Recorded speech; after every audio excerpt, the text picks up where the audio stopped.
Congressman Joe Sestak, Pennsylvania, here on the Ed Schultz Show. Great to have you with us, Congressman. Good to be back, Ed. Happy New Year. Happy New Year to you, sir, and thank you for all the time you spend with us on this show and, of course, on the Ed Show on MSNBC. I appreciate it very much. Well, they're good topics. Yeah. Well, it comes down to us at home, the due diligence of safety.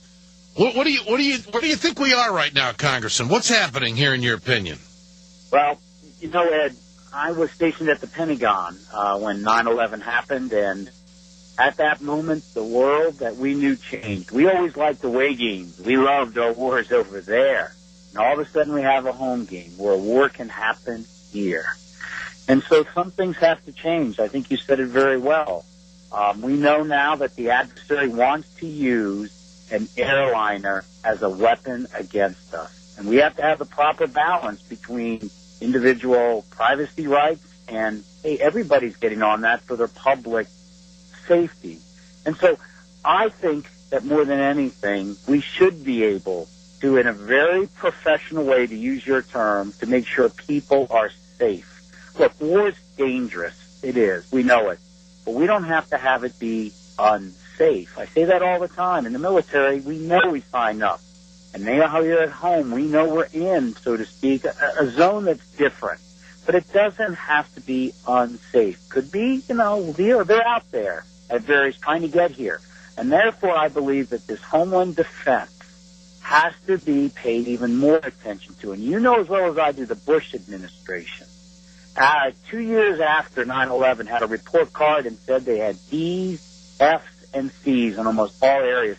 And this area of bringing forward the ability to get explosives that metal detectors don't see is one of the areas that's lacking, and we need to do more. How much are we overreacting to this? I mean, this guy boarded a plane, on the other part of the world. I mean, what can we do? We could just ask other countries, hey, you guys got to tighten it up over there. I mean, go ahead.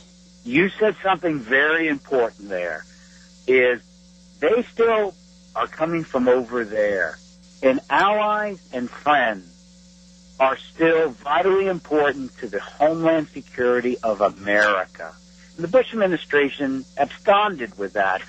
I mean, when we went in, I had command of 30 ships off Afghanistan, and I had my care about 20 were non-U.S. ships. When we went to Iraq, only the British and the Australian ship came with me as we went into the Persian Gulf.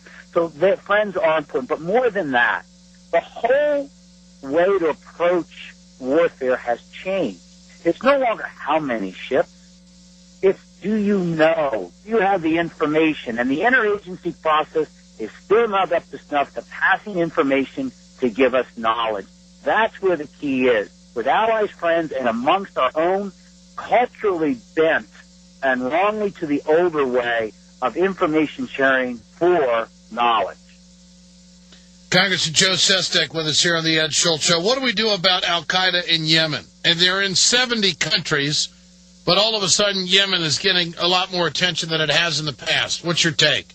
Well, back in 2002, when I had the command of the Carrier Battle Group, and I was doing the strikes into Afghanistan, I actually put a ship, a $1 billion warship off Yemen.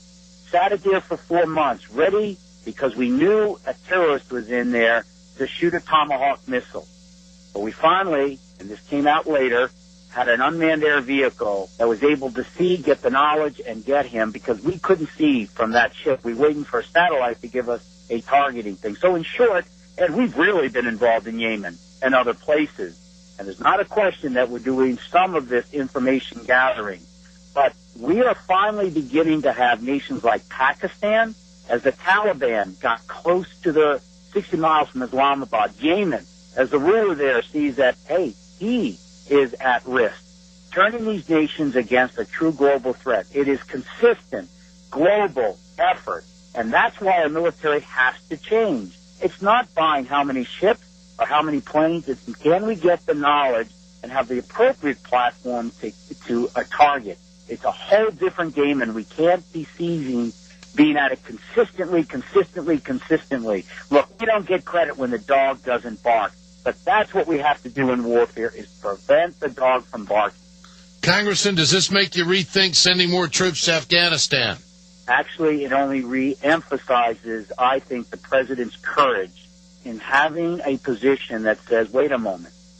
Yes, they've been in Yemen, and we've been there, and I've had my ship there since 2001 or 2, and mistakes happen sometimes where information doesn't flow.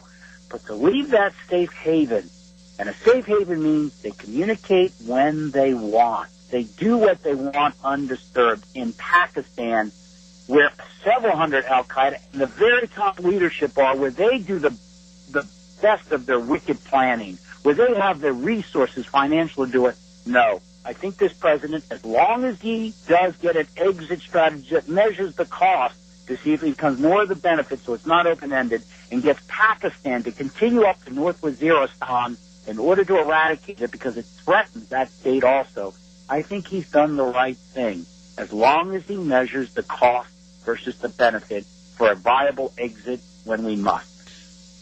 You being a man of great military success, 3-star admiral, you just told us where your ship was off Yemen, fighting al-Qaeda. What do you make of Dick Cheney? I think Dick Cheney should remember that he should continue to serve this nation by remembering that he's still part of the vice presidency, and let those who have assumed, so to speak, responsibility for this nation's security do so well. He is taking what I consider at best cheap shots, and at worst seriously undermining the support for the new commander-in-chief who's trying to repair the damage that he had done. Not only that, my goodness, if they had not taken us into Iraq, as we had done the beginning of the war in Afghanistan well, militaries, and this is what Dick Cheney so forgot, don't fix problems. They stop them. If we can fix terrorism, it means, my gosh, if we had used those years, instead of being in Iraq, to fix the illiteracy rate of women in Afghanistan and Pakistan, we could have done more for the global war of terror for our benefit than anything else. And Dick Cheney should step aside and do what I think President Bush has done so far, is said, look, someone else has taken over, and they are addressing the problems well. I think that he is undermining which are serious strategic corrective decisions by this president to take advantage of the limited room he gave us to salvage the security of America best.